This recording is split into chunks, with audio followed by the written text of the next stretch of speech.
Olá, boa tarde. Hoje continuaremos falando um poucochito mais, sobre o Estado. Vamos falar sobre a acepção jurídica e a acepção sociológica, passando pelo conceito marxiano de Estado, muito importante. Vamos lá. Continuemos com as anotações aqui, né? Minhas velhas anotações. Tenho muito apreço por elas. Tá aqui. Vamos lá. Acepção jurídica. Viu Immanuel Kant no Estado apenas ângulo jurídico ao concebê-lo como reunião de uma multidão de homens vivendo sob as leis do direito, né? Tão preciso Kant, né? Ele foca o ângulo jurídico, né? O entendimento dele é as leis, que é o direito posto, se originam do direito constituído, né? Regulando a convivência humana em sociedade. Bastante direto e de simples compreensão. Vamos passar à acepção sociológica. Acepção sociológica. Para Leon Deguet, o Estado se caracteriza apenas por assinalada e duradoura diferenciação entre fortes e fracos, em que os fortes monopolizam a força de modo concentrado e organizado. Define o Estado, em sentido geral, como toda sociedade humana na qual há diferenciação entre governantes e governados, e em sentido restrito, como grupo humano fixado em determinado território, onde os mais fortes impõem aos mais fracos a sua vontade. Tem um trechozinho aqui que eu acho muito importante, quando ele fala, né? A diferenciação entre fortes e fracos, em que os fortes monopolizam a força de modo concentrado e organizado.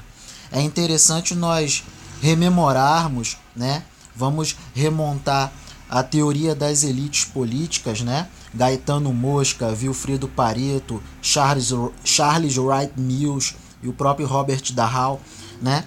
Que falam, excetuando as diferenças teóricas entre eles, né? As teses e as antíteses, né? As contradições entre eles, no limite, eles dividem a política, que é o corpo político manejando o Estado, né, e conduzindo a sociedade. Eles dividem o corpo político, quer dizer, a sociedade, em uma minoria organizada e uma maioria desorganizada. E essa minoria organizada são as elites políticas. Elas dominam o ambiente, né, e de certa forma, né, e por conseguinte monopolizam o debate, né, tiram da jogada o que não lhes interessam e põem na jogada de discussão, né, o que lhes interessam, né? E a sociedade é conduzida, né, por este vetor. Vamos lá. O conceito marxiano de Estado, Karl Marx e Friedrich Engels, explica o Estado como fenômeno histórico passageiro. Fenômeno histórico passageiro. Vamos lembrar que o comunismo, ele implica a inexistência do Estado. Isso é interessante porque a gente observa que em toda essa babaquice, né, de elucubrações teóricas que são presas no curral dos sistemas de pensamentos, né, os esboços de pensamentos dos libertários, dos anarquistas e dos próprios comunistas, a gente observa que eles entram na porrada no curso do processo, mas no limite eles intentam a mesma coisa, que é a eliminação do Estado. Vamos lá. Oriundo da aparição da luta de classes na sociedade, desde que da propriedade coletiva se passou à apropriação individual dos meios de produção. O poder político, na perspectiva marxista, é o poder organizado de uma classe para a opressão de outra. Aqui, no final, eu estou tomando marxiano e marxista como sinônimo, né? Há diferenças, mas isso daí é detalhe bobo, não vamos entrar nessa agora não. Interessante que o conceito marxiano traz em si o próprio método desenvolvido por Marx, né? O materialismo histórico dialético, né? O incrível de Karl Marx, por isso ele é um clássico, né? É um clássico do conhecimento, né? Eu particularmente considero Karl Marx o Platão do século XIX, né?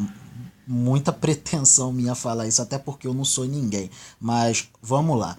O materialismo histórico dialético é um método, né? É um método utilizado por Karl Marx. O diferencial de Marx é que para ele desenvolver a sua teoria, ele recuperou todo o processo histórico-social da história da humanidade, né? Então, ele vai lá nos primórdios, desde a revolução do Neolítico, a aparição da agricultura, vai lá no comunismo primitivo, passa pelo escravismo antigo, depois pelo sistema do feudalismo, sistema feudal, passando pelo mercantilismo que pare o capitalismo, né? E no curso do processo histórico social, da história da humanidade, ele vai tirando as conclusões a partir das informações que ele recupera da história da humanidade. E ele observa que a história do mundo dos homens é determinada pelo modo de se produzir, né? Então, jogando em termos bem simplórios, ele olha para a economia, né? A economia, o modo como os homens se organizam para produzir, como ele se desenvolve, né? E metodologicamente ele vai conjugando essas informações, né, no sistema de tese, antítese e síntese, nova tese, nova antítese e nova síntese, e vai a partir deste método interpretando, né, a história da humanidade. É incrível, é inovador, é uma novidade que rompe com traz uma não rompe, traz uma mudança de paradigma e em certa medida sim rompe, né, com muitas inconsistências, né, no paradigma antigo para um paradigma novo, digamos assim. E concluo aqui, né, com o em suma. Em suma, o conceito de Estado abrange instituição organizada de forma política, social e jurídica que ocupa território definido e tem sua lei predominante geralmente estabelecida nos termos expressos da denominada Constituição. Eu vou repetir aqui. Em suma, o conceito de Estado abrange instituição organizada de forma política, social e jurídica que ocupa território definido e tem sua lei predominante geralmente estabelecida nos termos expressos da denominada Constituição. A gente percebe aqui que este trecho traz, inclusive, o conceito moderno do que se entende por Constituição, né? E as características básicas do Estado, que em qualquer livro de direito constitucional ou de ciência política a gente encontra. É isso. Muito obrigado aí pela atenção. Desculpa pelos gaguejos, pela péssima oratória, mas estou tentando melhorar. Boa tarde, fiquem com Deus e vamos melhorar o Brasil. Um abraço.